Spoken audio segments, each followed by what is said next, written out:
Hey guys, real quick before the video starts, I just want to give you a heads up that if you enjoy business and detailing business and information and videos like this one you're about to see, make sure you check out the ATA 300 series. We have 70 never seen before episodes about how to achieve freedom through financial independence as a professional detailer. It's amazing content, but it's very, very business focused like the video you're about to see. Check the link down below. Enjoy the episode. Okay, so we made it up into the studio here and we're done with the housekeeping. So number one, I alluded to it before, it is that pitfall of passion, passion, passion, passion. Now I want to be very clear. I think we all should have passion. I am incredibly passionate about detailing, but it is by far the number one mistake that professionals make. So following your passion is incredibly dumb and astronomically dangerous when it comes to starting a business, especially a detailing business.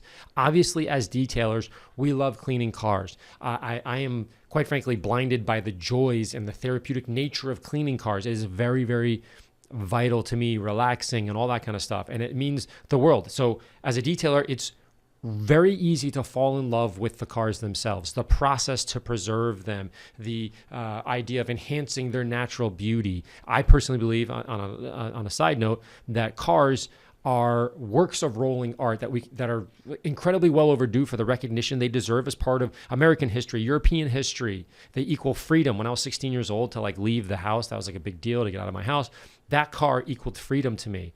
Power, possibilities, discovery, all of that fun, cool stuff. I am the walking poster child for that. So to say that I'm passionate about cars is an understatement for sure. But that, unfortunately, doesn't matter. No one cares when it comes to building a viable and profitable business. That's the crazy part that I think why I put this as number one. So you watching this right now are going like, wait a second, what the hell is he talking about? I thought he's super passionate about cars. That's great. But you have to separate the two of them because passion alone isn't going to make you profitable. And this is why you're watching a business. How do I create wealth through my business? How do I operate, run, and build a business? And is it contingent on passion? No. To run that, like I mentioned before, it's like the human body. And the human body needs air in and out to be able to operate. That's what keeps the company breathing. Passion is not air. So don't confuse the two of them. Start with a viable business that generates profits. And trust me, later on, the passion comes on. So the point I'm trying to make is start with a viable business, make sure that the business plan makes sense, and then later on passion will come. A lot of people are like, I'm really passionate about detailing and I'll figure out the profits later. That is the number one mistake that I see in most small businesses. Now, if your dream is to become wealthy from your business, which I don't know why it wouldn't be, but I'm going to assume that if you're watching this, your dream is to become wealthy from running whatever business it is. In this case, it's going to be detailing. Understanding and learning business to become wealthy in business is mandatory. That's like a thing that I think most people, I want to learn, I want to learn how to polish. I want to learn what the best paint protection this is and that, and I'm super passionate. All of that doesn't really matter. It's not going to make you better, smarter, or more prudent as a business person if your goal is to make money as a business. So that's the kind of part where it's like, boom, kind of when I talk to people, at shows and things, they just go like, oh, wow, I never really thought of it like that. And it's the most important thing that is the most covered, least talked about. We talk more about polishing paint and that kind of thing. So most people believe that the passion and paint polishing skills are far more important than business skills. And if you believe that, it's an incredibly dangerous and quite frankly, dumb way of operating business. And I wanted to make this number one. If you only focus on the pads, the tools, the liquids, the techniques, and neglect the business of business, you are going to fail. And failure to me is not building wealth from the remaining profits of your business. Failure to me is creating a detailing job. I don't want a detailing job. Having a job is not freedom. It's a job. If you take nothing from this course but this, you're going to be miles ahead of everybody else, not just in the detailing world, but in the small business world in general. Focus on your business skills first, then detailing skills second, or insert a baker or a carpenter or whatever skills second. In this case, detailing skills second. And then third, that passion will naturally start to come. Why? Because you're going to start generating income. And you're not going to be like, oh my gosh, I've been doing all these cars for next to no money and I'm doing it cheaper than everybody else. And I love what I'm doing. I love what I'm doing. I love what I'm doing. But eventually, I can assure you, it's going to run out. It's going to run its course, as they say. And you're going to be like, I don't have any money. I'm exhausted, but I am getting to see these really cool cars right now. So number one thing, don't only think about passion. Think about business and how to become really, really prudent, really smart, really educated in the business of running a business. That would be the number one mistake that I see most small businesses, and in this case, detailers, make. Let's go on to number two. Okay, number two is a clarification of what it means to be in business as a professional. And it's a very common and potentially wealth-crushing mistake that I see a lot of people doing. They're not actually creating a legal business. That's the mistake.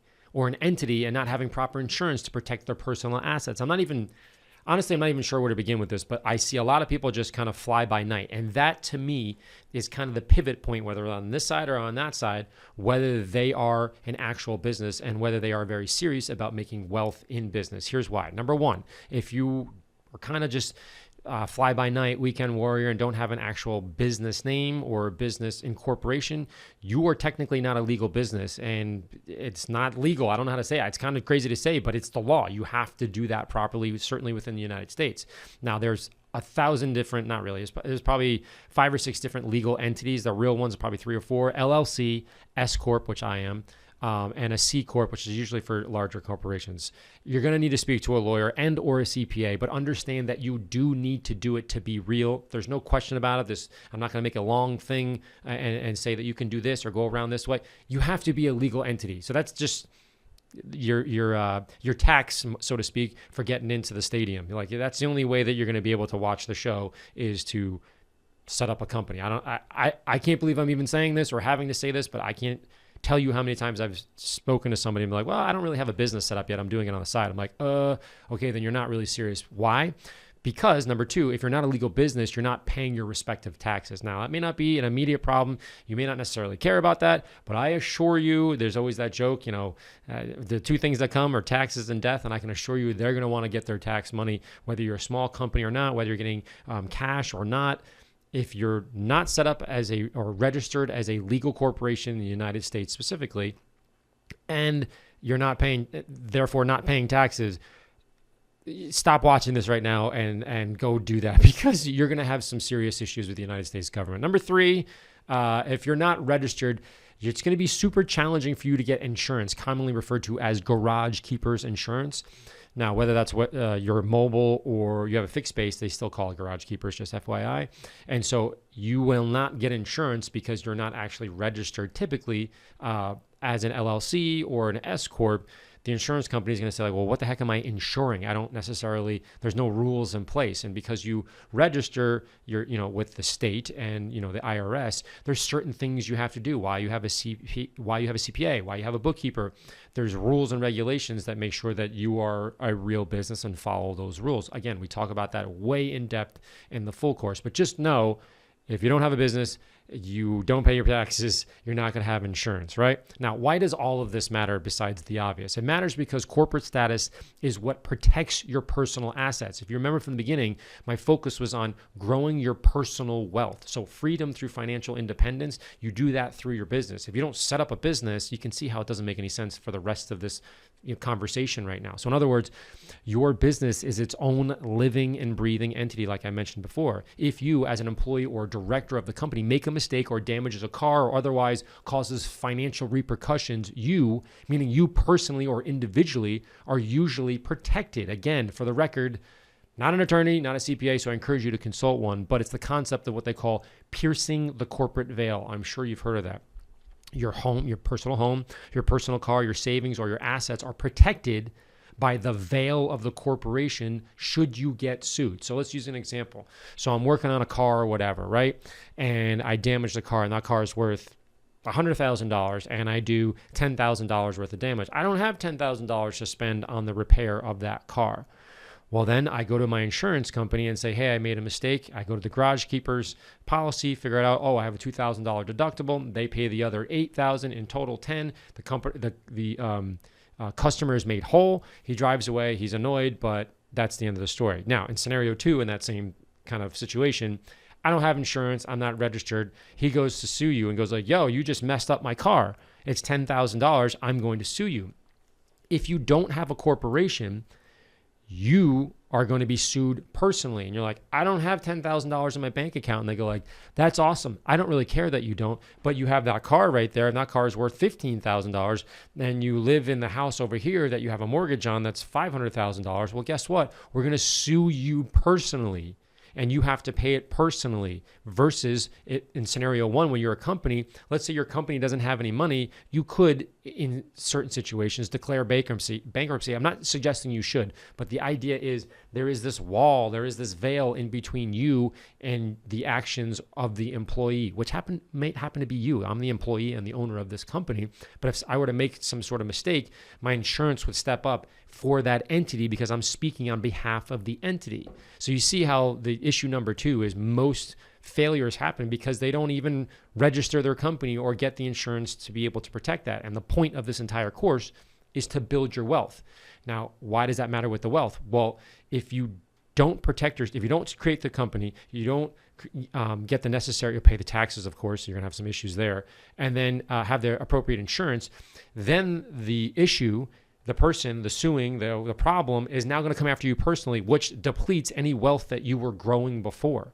So it's basically like putting a barrier in between the two of them. So I grow my wealth over here and then I protect myself over here. And what I'm talking about is ridiculously common. Everyone who has a small business who's doing it properly has this. Why am I bringing it up? Because a lot of the detail weekend warrior type folks I see and interview don't have that. So I'm giving you a heads up right now. Having that wall, having that barrier, having that veil between you and your customers is vital to protecting yourself and your wealth. Does that make sense? Or the final aspect, or my favorite aspect, I should say, of having a legal entity is tax deductions. Not only insurance and protecting the veil and all the things we just went over, but a tax deduction. Now, I have several businesses and business entities. They all require lots of insurance and respective operations to run each one of them. So it's kind of a handful is what I'm saying, but I have multiple ones. Why?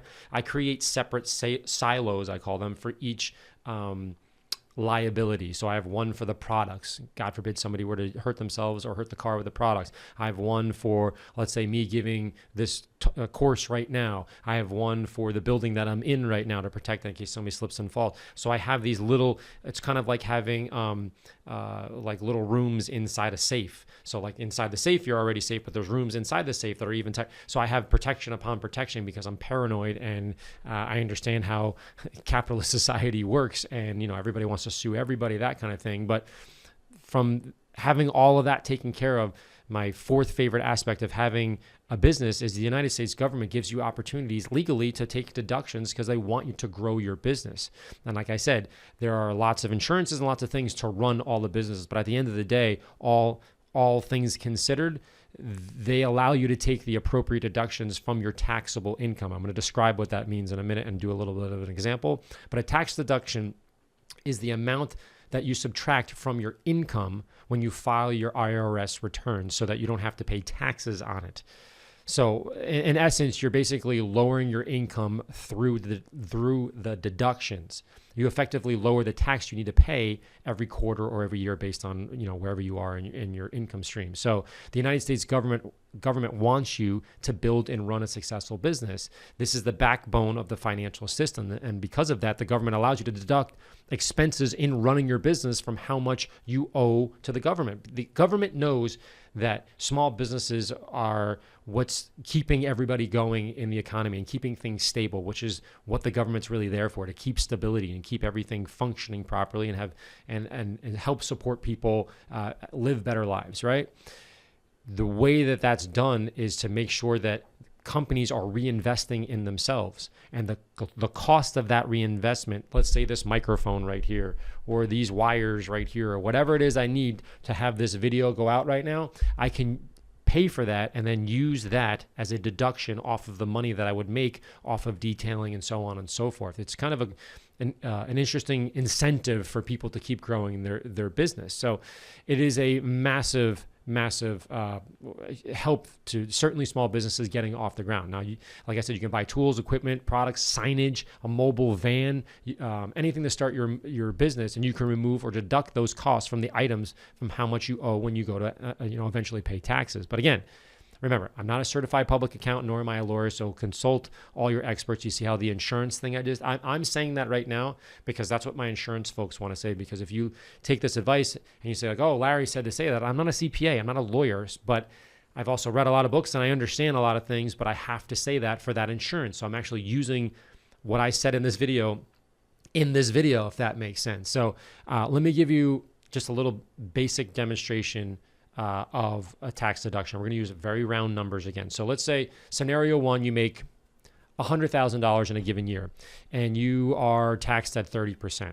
This means you're going to need to fork over $30,000 to the IRS. You made $100,000, taxed at 30%, $30,000, leaving you with $70,000 in your bank account. Completely easy math. Now let's run a scenario again with legal deductions. So in scenario two, in that same given year, you buy a new power washer, polishers, mobile van, car lifts, new floor drains, new lifts, whatever, right? A bunch of stuff. The total cost of those business items is $20,000. Now your taxable income is $80,000 instead of, in scenario one, $100,000, even though you still made $100,000, but you spent $20,000 of it to buy all these things that help grow your business. Now your tax rate, your taxable income is $80,000. So if we apply the same tax rate, again, we're trying to keep this very basic, at 30% on the $80,000, not the $100,000, the tax we now owe to the IRS is $24,000 instead of $30,000.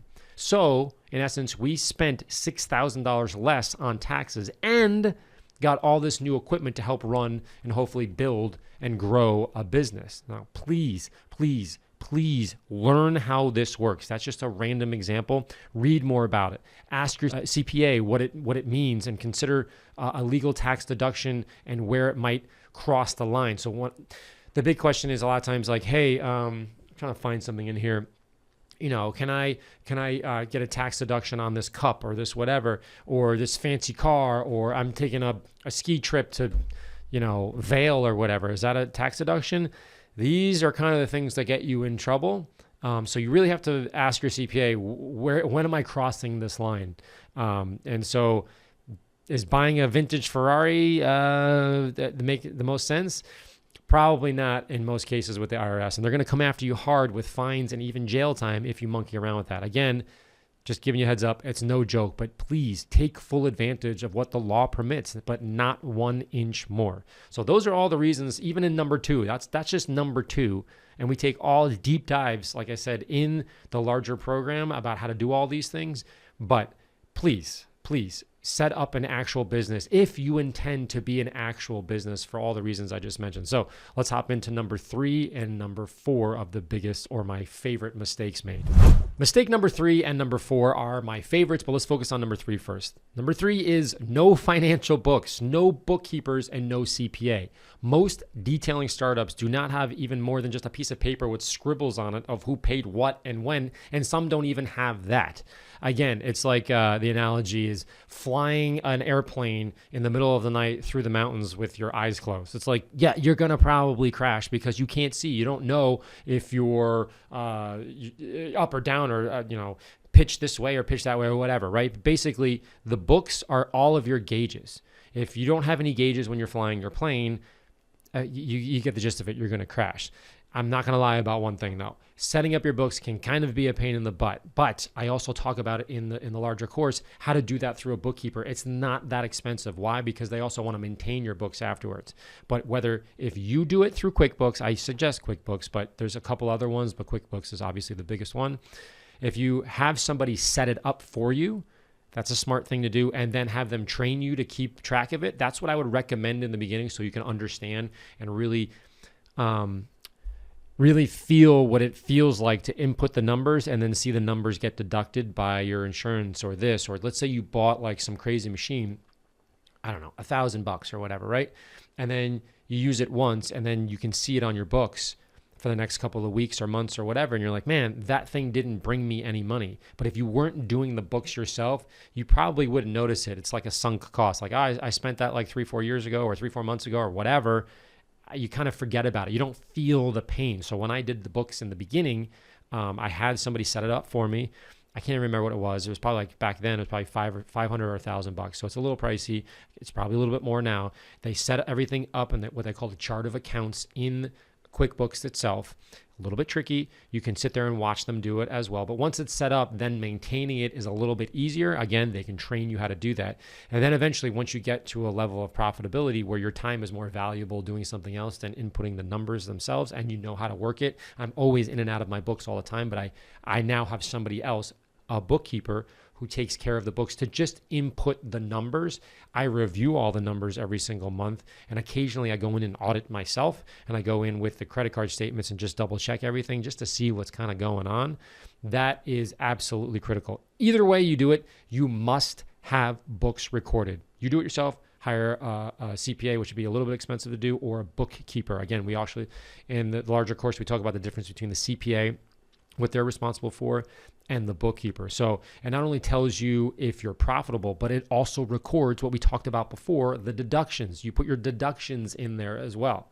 And it's the basis of what you're eventually going to submit to the IRS for your taxes. Again, all of this critically important. So mistake number 3 is not actually having books. Completely insane to me. Let's talk about number 4.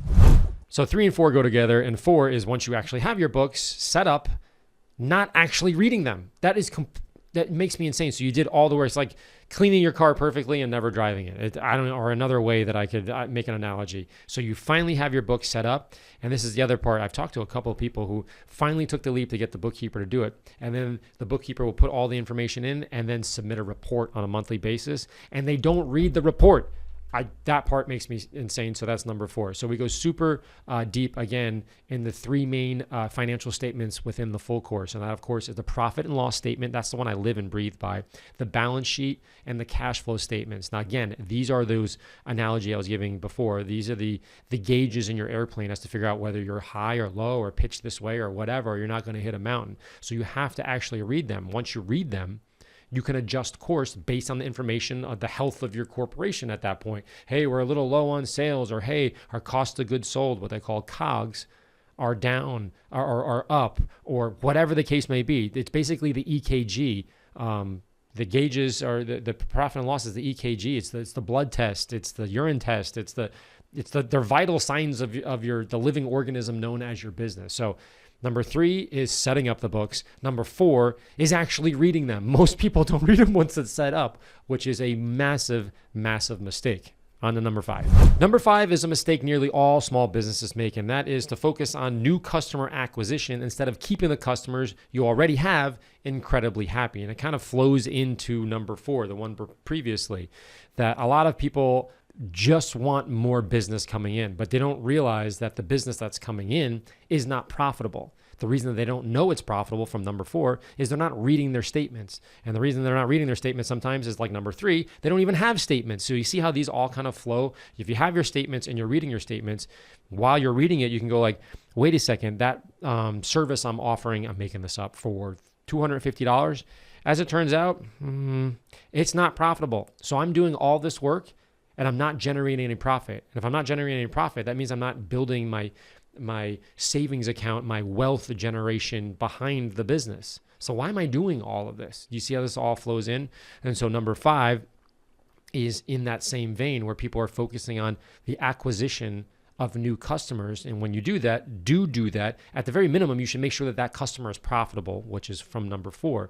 But most of the time, people are just focused on gobbling in more and more and more. And I want to be very clear. I'm not suggesting that you shouldn't look for new customers. That's not what I'm saying. But instead, spend equal or even more time on creating value and retention activities to keep the current or existing customers and clients coming back to you.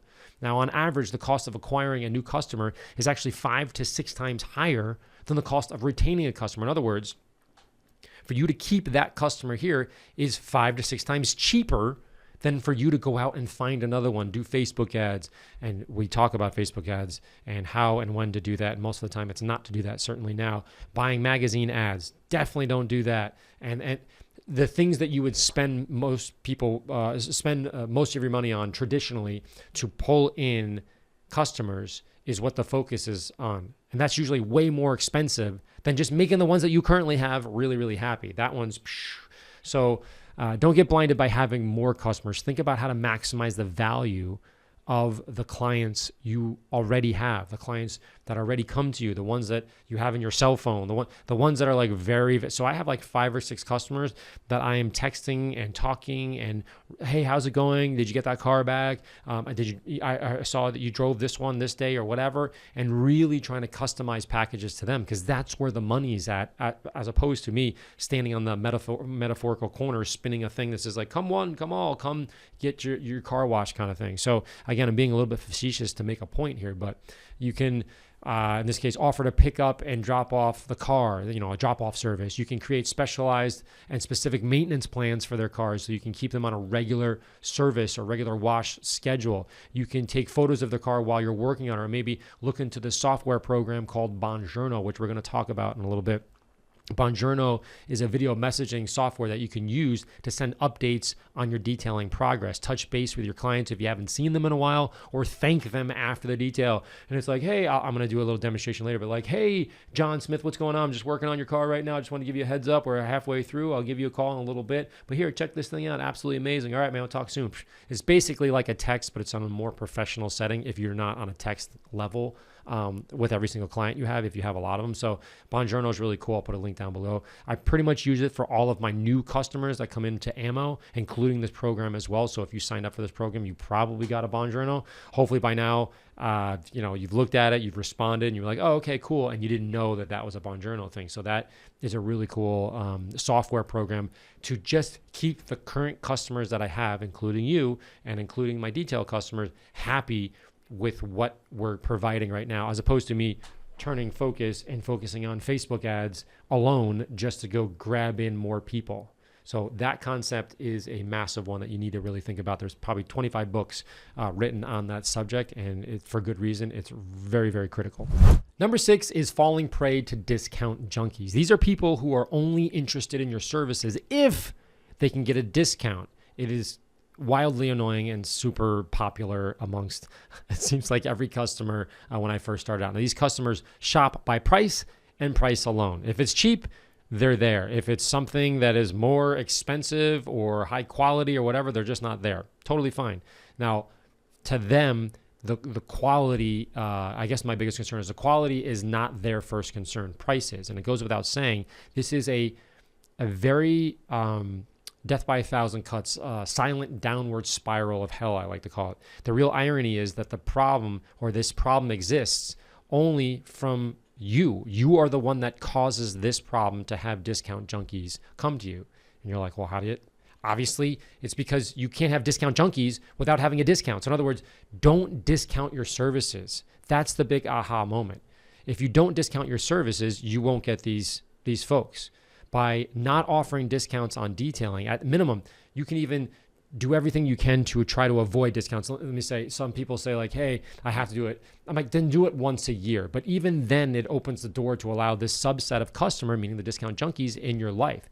Generally speaking, as soon as you discount anything, you have customers that come in that are more picky, that are more critical, time consuming. They're just a huge pain in the butt. In other words, they are profit draining interactions. And again, in the long course, the whole focus is how do I build wealth through my detailing business? And discounting junkies not only are just annoying, quite frankly, and they're like disrespectful. I find them disrespectful. I don't think they're trying to be disrespectful. I think they're just trying to get a discount on a good detail, or however you want to word it, or how they word it.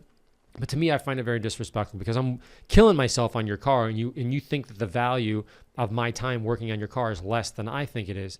And the only problem with any of that is it's my fault, because I let them in the door. Of course they want a discount. That's insane. They're not focused on your wealth, but you have to be militant about protecting that. And so that's where that discount junkie, they're very, very clever. They're very clever. Let's just put it that way. They will find a way to weasel their way in. One of the big ones that I had is when somebody comes in and they're like, hey, I have 3 cars. And so I'm bringing you 3 cars at once. And let's say the service is $100. I'm using a round number. So $300. But I'm going to bring you 3 cars, but I want it for $250. So a $50 discount. And you go like, wow, I could really use those 3 cars. And you know what? It's worth a $50 discount or whatever percentage that is, right? And you're like, oh, okay, cool. And I'll pay you at the end. And what happens is the guy gets a discounted rate. Instead of the $100, it's now $75 or whatever it is, right? For the first car, and $75 for the second car, and $75 for the third car. But he only brings you 2 cars. And so he basically just got around that discount because you were trying to be generous because you really wanted 3 cars, but he only brought you 2. It's happened 1,000 times. And again, that's that discount person that's looking, I need to get a deal. I need to get a deal. So if your goal is to attract more customers by offering a discount, you have to understand that those bees you are attracting with that type of honey, the discount, is only going to get you stung.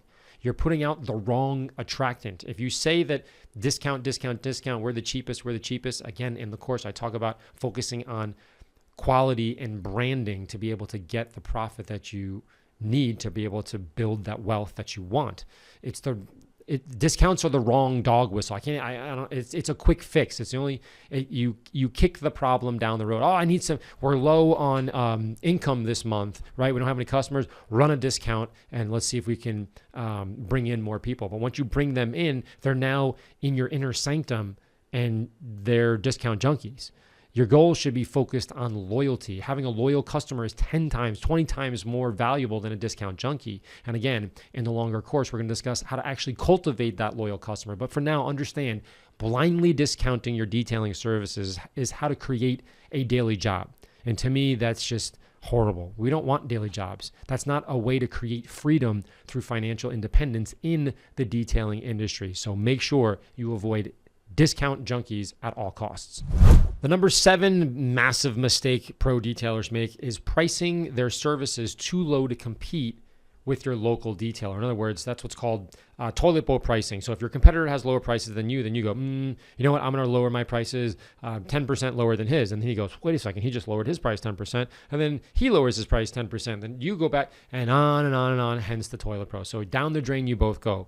Again, in the next episode in this course, we're actually going to discuss, and I'll show you the filtering system and what it looks like of filtering potential customers, who you should avoid and who you should take on as a full-time client. That is critical to making sure that they plug into your system. And when they plug into your system, they're actually profitable in that system. So check out that one. It's going to be one of the next episodes here. But your initial approach should be, as a business owner, I know this is going to sound crazy, is to increase your prices if you were to buy an existing business or start an existing business with other competitors in the area. Raising your prices a minimum of 20%, maybe even 30% higher than your local market. Most people go like, what? That's the opposite of what you're saying. Yes, it's not. So if Johnny Detailing is at $100, then toilet bowl pricing is going, you know what? I'm going to do the same service, apples to apples, for $90. Instead, you would be charging $120 for that.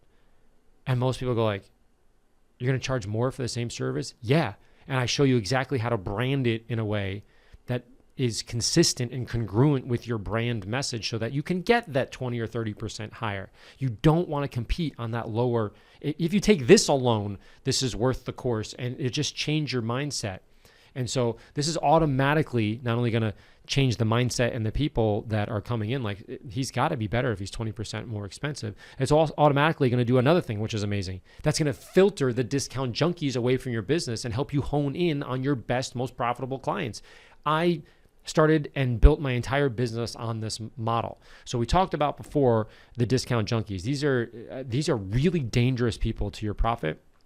If you raise the prices, you automatically wipe them out. You don't have to go back and forth and negotiate with the person and go like, oh my gosh, this might be a good client. I don't know. Okay, fine. I'll give you a discount. They're never going to show up because your prices are already higher. So it's like, it's very, your brain relaxes. I don't know how to say it another way because I just don't have people coming in here. They know when they come in here, they're paying the highest rate in the market because you're getting the best service. That's what they want. They want the steakhouse. If you want McDonald's, that's cool. McDonald's makes a fortune.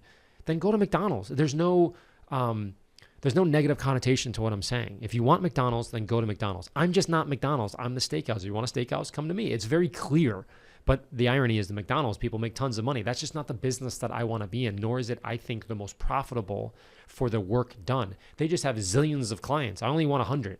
and I make a certain amount of profit. They probably make a whole lot more profit, but they got 7,000 employees and 50 million people. And it's just too complicated for me. I'm suggesting that you do the same as I'm doing, because that is a faster way to grow wealth without having massive business degrees and having 7,000 employees in 25 different places. I don't want that. So again, by raising your prices, you automatically filter the discount junkies away from your business. Likewise, along with raising your prices a specific percentage, you also need to minimize the amount of services you provide. In other words, like Five Guys restaurant, I don't even know. They probably have 4 or 5 different. You have a hot dog, a hamburger, and fries, or whatever it is. And the idea of Five Guys is you walk into their restaurant, and it's like, where's the menu? It's like, oh, that little thing? It's like, okay, cool. It's not a huge menu, but they make massive revenue, like hundreds of millions of dollars. As a detailer, you shouldn't have 10 different detailing packages. It's just way too much and confusing to the customers. Again, we take a very deep dive into the specific things in the full course, but just know right now that if you have lots and lots of detail, mini detail, a miniature detail, a medium one, a half size, a 3/4, whatever, and you have 50 different offerings, they're like, I don't know which one is which. So have just a few. So raise your prices 20, 30%, and then minimize your services by a lot. Again, I can't tell you 50% or whatever. If you have 10, then you should probably have 5. But around 3 to 5 services is usually the sweet spot. For number 8, the biggest mistake I see is everyone trying to be everything to everyone all the time to every customer. It's like, oh my gosh, this guy does everything. What's referred to as the jack of all trades. I do this, I do that. I change your oil, I change your tires, I paint your wheels, I detail your car, I put a clear bra on it, I do window tints, I put stereo in. And it's like overwhelming. Now, as the saying goes, a jack of all trades, master of none. As a detailer, you need to be what I call a specialist at one service type. Maybe it's paint correction, paint protection film, vehicle color wrap changes when you go from like green to white or white to green, whatever, right? Coating, I only do coatings, concourse detailing, and so on. Have you ever noticed that experts in any field get paid the most money? The best example is a doctor who's a GP, or what they call a general practitioner, diagnoses and treats lots of ailments, anybody who walks in the door. And we need them, quite frankly. And the irony is we have less of them now because their money is less than most other specialized doctors, believe it or not. So there's a shortage of GPs. Anyways, a GP, a general practitioner, is what I would call the jack of all illnesses, for the lack of a better word, right? So they do kind of everything. On the other hand, let's say a specialist, a plastic surgeon who only works on noses or knees or fingers or whatever, is so much more I think they're treated better, quite frankly. I think they're more respected, and more importantly to this conversation, they get higher compensation. Everybody, oh, a plastic surgeon, he makes a fortune. Oh, okay, great. The more specialization you have and can prove to your customer or your client, the more you can charge for that service. The more you can charge for that service, the quicker you can begin to build your wealth. Now, to be clear, this doesn't mean you shouldn't offer other services. If you go to the best steakhouse, like I talked about before, like we're the best steakhouse, they still offer you sides of broccoli and dessert at the end of the meal or whatever, but you went there for the amazing steak, insert the amazing paint correction. That's what I focus on. I'm the paint correction specialist. But if you want a clear bra or PPF, yeah, we do that too. You want window tint? We don't do that. I talk about it in there. That is a way to, we just don't make any money doing it. I don't offer it. I recommend somebody down the road. Why? Because it doesn't make me any money.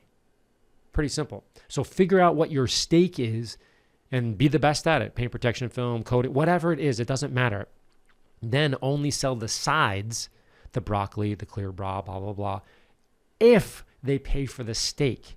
Very, very critical. Be a specialist. Don't be a jack of all trades. Mistake number 9 is getting stuck in a commodity mindset. A commodity is a basic good or service that's interchangeable. So let me give you an example. I can buy this, apple or orange or whatever. So apple at store 1 and at store 2. It's the same exact apple. The store 2 price is 10 cents cheaper than store 1, so I'm going to buy from store 2 instead of 1. Very basic thing. It's the same apples to apples, right? In this same example, let's say that this apple is picked from this beautiful orchard in New Zealand or wherever, right? And it's carefully shipped to one store, only one store in the country, in the United States for resale or whatever. Then this becomes a special item, and it's not an apple that you can go to buy at store 2 for cheaper, right? It's no longer a commodity. The fastest way to avoid being a detailing commodity is to build a brand, a la like finding it in New Zealand kind of thing, raising your prices, which we talked about earlier, minimizing your services, which we talked about earlier, and delivering results equal to or better than expectations. That's a long way of saying to avoid being a commodity level detailer at all costs. And again, we talk about this a lot in the training course, and it's because it's a quick way to get burned out and make little to no profit. So there's little tricks like putting carpet stripes in. Is that a big deal? Is that going to change your business? No, but that's one way to sort of decommoditize. It's a big word that I use a lot, is how do we take something that is a commodity where you have 50 other detailers around you and then make it so like, hey, that is the only steakhouse. You want the cheap guy, you go over there. If you want the guy that does this, you go over there. You want the guy that does this, you go over there. Fine. But when you come here, this is what you know. They know what they're going to get before they even walk in. This is the steakhouse. I am the specialist. I am the paint preservationist. However you want to describe it, there's a million ways to decommoditize it.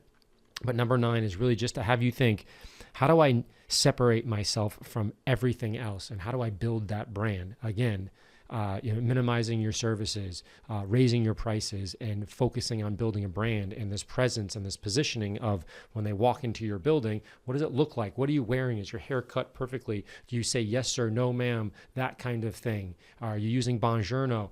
All of these little things add up for number 9. Okay, last but not least, number 10 is probably the one you wouldn't have guessed, and that's why it's one of the biggest issues for detailers, and they have no idea until it's probably too late to even catch it. And I'm talking about burnout, physical exhaustion, and a thing called bioaccumulation.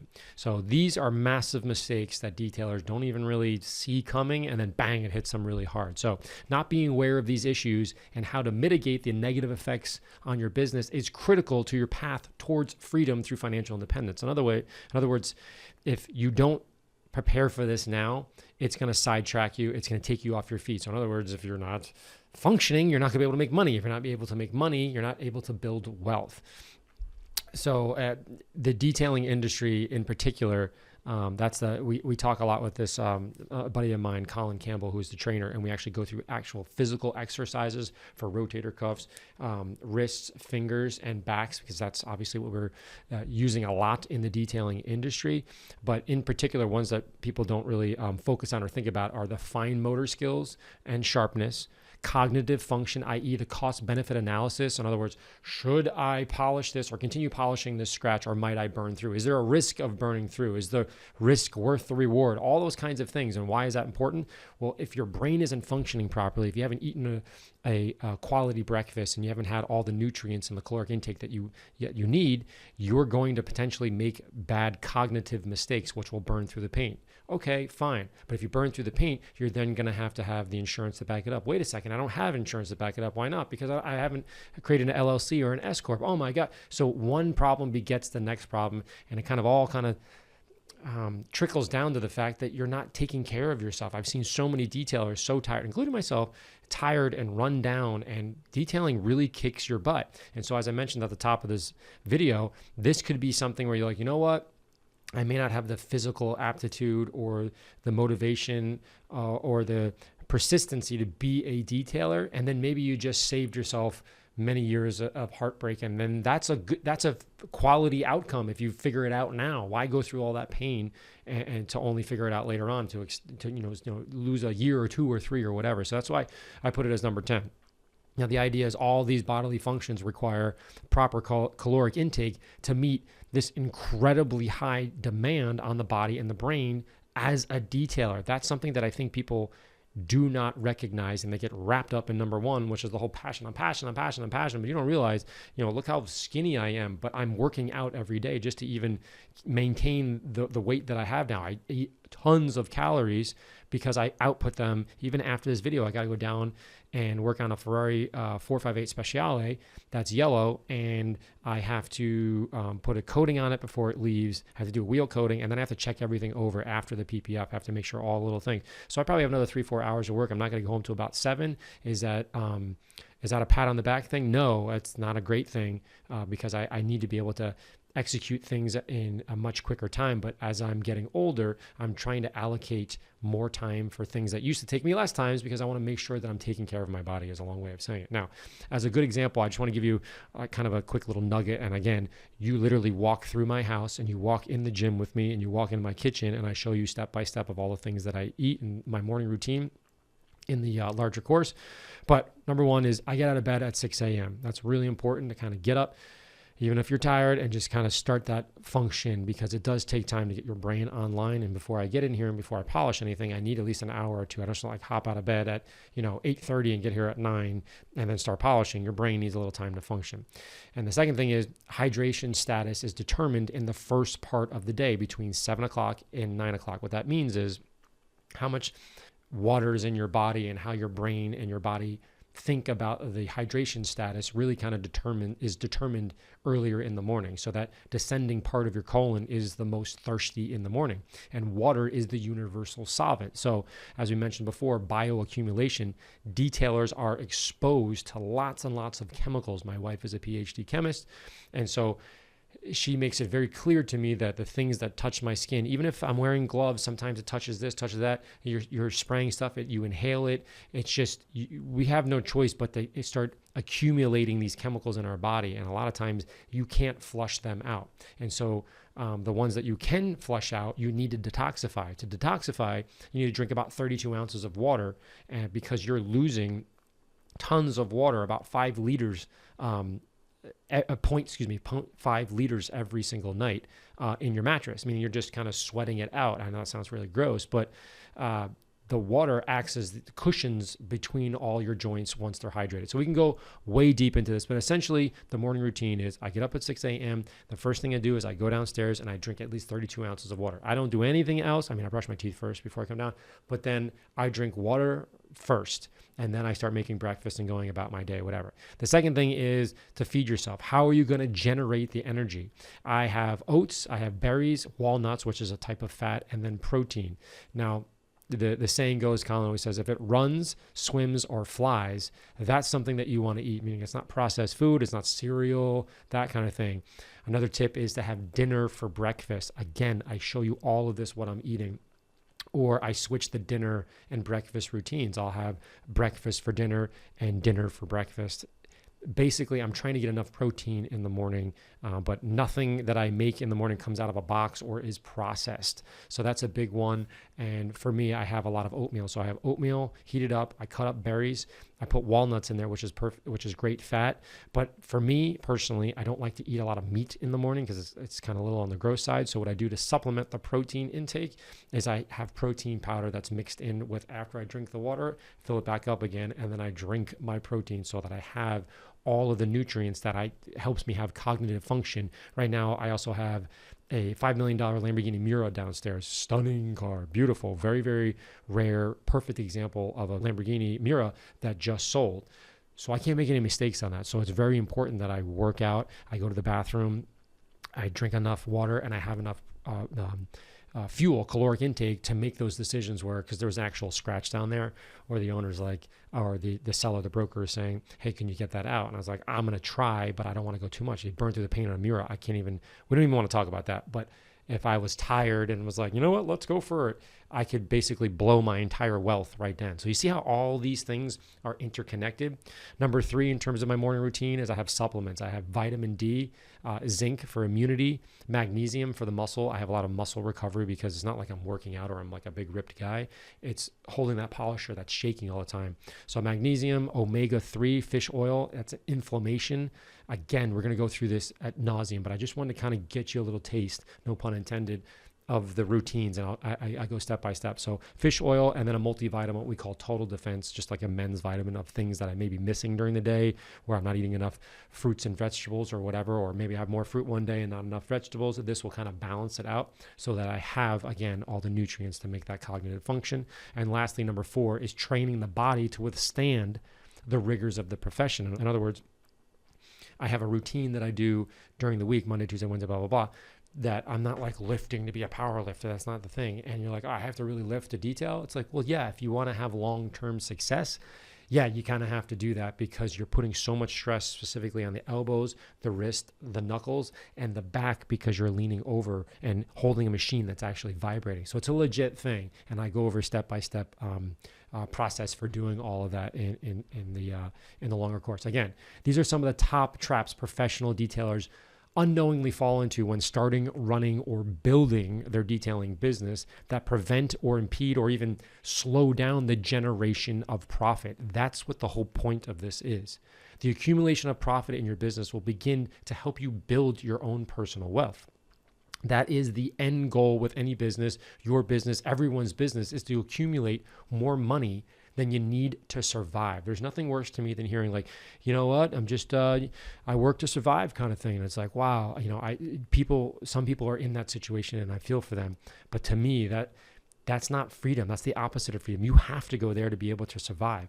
And that's not what makes this country so amazing and building a business and being an entrepreneur, if that's something you want to do, is making more money than is required to just put a roof over your head and clothes on your back. You want to enjoy the things. I love, beautiful cars, as I mentioned before. That's my passion. But, as I mentioned, passion and business are different. So I study business differently, but I love looking at these beautiful cars. And I wouldn't be able to have those cars if I didn't have extra money left over because of all the things we just talked about at length. We're 50 minutes into this, but I want to make sure that you get the gist and the feeling of what it's going to be like to go through this course and be like, oh, okay, I get what's going on. It's not easy, and making money isn't necessarily easy. And so you really have to be focused on profitability and recognizing these roadblocks now. It's going to keep you from going off the course. And if you go off the course, you're going to waste time, you're going to waste energy, and more importantly, you're going to waste money. Okay, with that being said, those are the top 10 things that I feel like are the biggest mistakes that pro detailers make. And they could be easily avoided if you just think about them, you just read about them, study them, and be prudent about business. You're going to be miles ahead of everybody just with those 10 things. Now, what I want to do is after this video, you're going to see the following chapters are actually pulled from the full course to give you an idea of how much valuable content is in there. Close to 70 episodes similar to this one here with lots of pop-ups and things. So make sure you check it out. But the first episode is on reading the profit and loss sheet. That is tied up to one of the ones that we talked about before. I think it was number 3 or 4 about reading the profit and loss sheet. What is it? And so we talk about what it is actually made of, how to read it, and then like some of the tips and tricks that I use when I figure out, like in one of the examples in the course is that somebody raised, or the cable company raised their price like four times or 5 times, and they did percentage wise. So let's say it was $100 and all of a sudden it went up to $400. I would have never known because I'm not checking it. It's automatically paid, which is another thing we talk about. But I went back in and looked in the P&L, and I have it set up in such a way that it popped up and said that the percentage difference from 1 month to the next, 1 year to the next, was way over like 2 or 3%, which is what I give it as a it can fluctuate a little bit, 2 and 3%, but if it's 300%, it's like, whoa, there's a pop-up that comes up and I'm like, what's going on here? I investigated and basically within 10 minutes saved myself $1,200. And I walk you through that entire process. And that's what's in that profit and loss sheet, how to read it. Next is visualizing the 5 customer filters so you can avoid non-profitable customers or business transactions, in this case, discount junkies and dealerships and things of that nature. So I show you in a chart, in a graph. And if you visualize this is why I'm showing you the visualization. You're like, oh, I understand. That's why I don't do dealerships around here. That doesn't make any sense. 90 days out, meaning they pay you in 90 days. They pay way less than every other, regular person that comes in here that's focused on your brand and willing to pay, and they're not discount junkies. You're never going to make a ton of money doing that. There are businesses that do that, but I'm not promoting that here, and I explain why. Then we discussed in the next chapter the legal contracts that you need as a detailer, hold harmless. There's non-disclosure, all of these. There's a couple more, but I also give you those, the ones that I've paid for and built myself. Just took my name out. You can put your name in it as well. So check those out. Then how to decommoditize your business, really cool techniques to wow your customers. Everything from putting chocolates, in the car, which sometimes, if you're in Southern California, I wouldn't do that, to taking pictures of the car and sending it to them, to Bongiorno. There's carpet stripes. There's a million things that you can do that have them go like, wow, and it only costs you a couple of dollars, and it keeps them coming back. Next one is the most common pro polishing mistakes. I really like that one. Very straightforward, but like, there's pros that make a lot of these mistakes. And I interview Kevin Brown, Jason Rose, and we go over all of these concepts of like, where's the biggest pitfalls that these guys make with respect to professional polishing, not DIY polishing. Then what is pH and why should detailers care? There's a full course with Tom Palencia from Simonize, and we go over the chemistry of detailing products. And a lot of times, if you are unaware of that, you can, one, make a mistake and put the wrong product on the wrong part of the car, the wheels, the interior, that kind of thing. Let's say you used, an acid on your interior. That's a bad example, but you could see that why that would be bad. You wouldn't do that, but that's the concept. The second thing is, if you really understand how to discuss pHs and do it intelligently in front of your customer or your client, you are going to win that client immediately, because they go like, oh wow, this guy really knows what he's talking about. So that's another key kind of I don't want to say subliminal, but another thing that you can use not only for the safety of the car, but it also helps you in the sales process. The next one is an interview with Joe Fernandez, where he talks about the detailing industry when he started 25 years ago to today, and what he would have done differently.